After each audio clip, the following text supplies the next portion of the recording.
ពុទ្ធជាអង្គម្ចាស់ព្រះអង្គបានត្រាស់សម្ដែងប្រារព្ធចំពោះទេវតាមួយអង្គដែលយំទៅកាន់សំណាក់ពុទ្ធញោមកាលនោះព្រះសម្មាសម្ពុទ្ធព្រះអង្គគង់នៅអាគារលវៈចេតិយនីទឹកដីដែនអលវ័យព្រះអង្គទ្រង់អនុញ្ញាតឲ្យភិក្ខុទាំងឡាយនឹងមានសេនាសនៈគង់នៅជាទីសប្បាយតលកាលនោះដើមបញ្ញត្តិនៅពុទ្ធគាមសិក្ខាបទចឹងភិក្ខុទាំងឡាយចង់បានកត់នៅខ្លួនឯងល្អទាល់តែទៅកាប់ដើមឈើយកមកធ្វើខ្លួនឯងឲ្យវាល្អភិក្ខុមួយអង្គក៏កាន់ប្រថៅទៅកាប់ដើមឈើមួយដើមហ្នឹងយកមកធ្វើកត់ស្រាប់ទៅវាមិនដឹងអាដើមហ្នឹងមានទេវតានៅហ្នឹងយកព្រោះដើមឈើមួយសិតតែមានអរុក្ខទេវតាអ្នកថែរក្សាជាវិមានរបស់ទេវតាអង្គខ្លះត្រូវកើតដោយបុណ្យកើតដោយបុណ្យត្រូវទៅកើតនៅវិមាននោះជាដើមឈើមួយដើមជាវិមានតែយើងមើលទៅឃើញដើមឈើទេប៉ុន្តែដល់ទេវតាគេនៅជាវិមានរបស់គេញោមអញ្ចឹងទេវតាហ្នឹងទៅនៅចំដើមឈើហ្នឹងភិក្ខុទាំងឡាយហ្នឹងជាពិសេសភិក្ខុមួយអង្គហ្នឹងលោកកាន់ប្រថៅទៅប្រុងកាប់ដើមឈើហ្នឹងញោមតែលប្រុងកាប់ដើមឈើហ្នឹងទេវតានេះក៏ភ័យខ្លួនលោកម្ចាស់នេះសង្ស័យដល់មកកាប់កន្លែងវិមានឯងនៅហើយមើលទៅក៏ចេញរូបពិតហាមឃាត់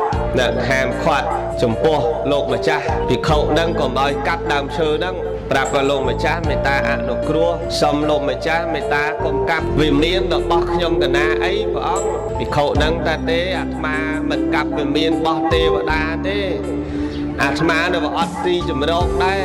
មកកាប់នេះកាប់ឈើអីតាដើម្បីយកទៅធ្វើកត់សម្រាប់អាត្មានៅខាត់លោកមិនឈ្នះក៏យកកូនមករាំងយកកូនទេវតាណាយកមករាំងក្រៃលោលោកម្ចាស់នឹងឃើញកូនរបស់ទេវតាទៅក្រៃ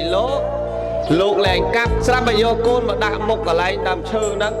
លោកអានេះងារបថៅទៅហើយទប់វាមិនទាន់ម៉ាំងដាច់ជាពីរទៅយកដល់តែកូនដាច់ជាពីរកើតទោសៈទៅមកខាត់វាមិនឈ្នះដល់តែខាត់លោកមិនឈ្នះស្រាប់តែមកកាប់ដល់កូនឯងទៀតប្រងទោសៈហ្នឹងវាខ្លាំងប្រងនឹងបហាលោកដោយដៃទាំងពីរហ្នឹងឯងខ្ញុំប្រងនឹងផ្ទះលោកម្ដាយណាញោមកម្លាំងរបស់ទេវតាខ្លាំងហ្នឹងបើផ្ទះតែម្ដាយរបស់ទេវតាហ្នឹងគឺលោកសកុតដែរតែថយមកគិតកាលណាអាត្មាអញធ្វើដូច្នេះក្រោយពេលដែលលោកអង្គនេះសកុតទៅអាត្មាអញទៅនរកហើយអញ្ចឹងទប់ទោសៈហ្នឹងបានញោមលបឿនដែលលឿនប៉ុណ្ណាតែកម្លាំងដែលអាចទប់បាននៃទោសៈនេះរមបានទេញោមទេវតាទប់បានអញ្ចឹងលោកអង្គនេះតើបោះមានសំណាក់គ្រូឬអាចារ្យក៏សម្លឹងមើលតែណាដែលជាគ្រូលោកហ្នឹងក៏ឃើញប្រសាសស្ដាយយកពុទ្ធជាអង្គម្ចាស់ជាគ្រូអញ្ចឹងក៏បាត់អំពីទីហ្នឹងទៅយំទៅរហូតទៅដល់អាគារលវៈចេតិយព្រះដ៏មានវិភាកព្រះអង្គគង់នៅទីហ្នឹងហើយទៅយំមុខព្រះអង្គសួរមនាលទេវតាហេតុអីបានអ្នកយំមកកាន់សំណាក់តថាគតដូច្នេះបបិទ្ធព្រះអង្គដល់ចម្រើនសាវកបរិវាររបស់ព្រះអង្គកូនចៅព្រះអង្គបានសម្លាប់កូនរបស់ខ្ញុំព្រះអង្គហើយកាប់វិមាននឹងចោលទៀតខ្ញុំព្រះអង្គទប់មិនបានទេបាញ់មិញព្រះអង្គប៉ុន្តែដល់ថយមកគិតបែរជាទប់បានរត់មករកសំណាក់ព្រះអង្គសូមព្រះអង្គព្រះមេត្តាទ្រង់ជួយដោះស្រាយយ៉ាងម៉េចឲ្យខ្ញុំព្រះអង្គផងបានព្រះដ៏មានវិភាកព្រះអង្គត្រាស់ធម្មនាលទេវតាអស្ចារ្យណាស់ក្នុងគណៈពេលនេះដែលទោសៈកំពុងតែខ្លាំងតែអ្នកអាចប្រឈប់នៅសេចក្តីក្រោធនឹងបានអញ្ចឹងបានព្រះអង្គត្រាស់ទៅព្រះគាថាព្រះអង្គសម្ដែងថាយោវេឧបតិតាំងកោធាំងរាប់ថាំងផន្តាំងវធារយេមហាងសារថាំងព្រូមិ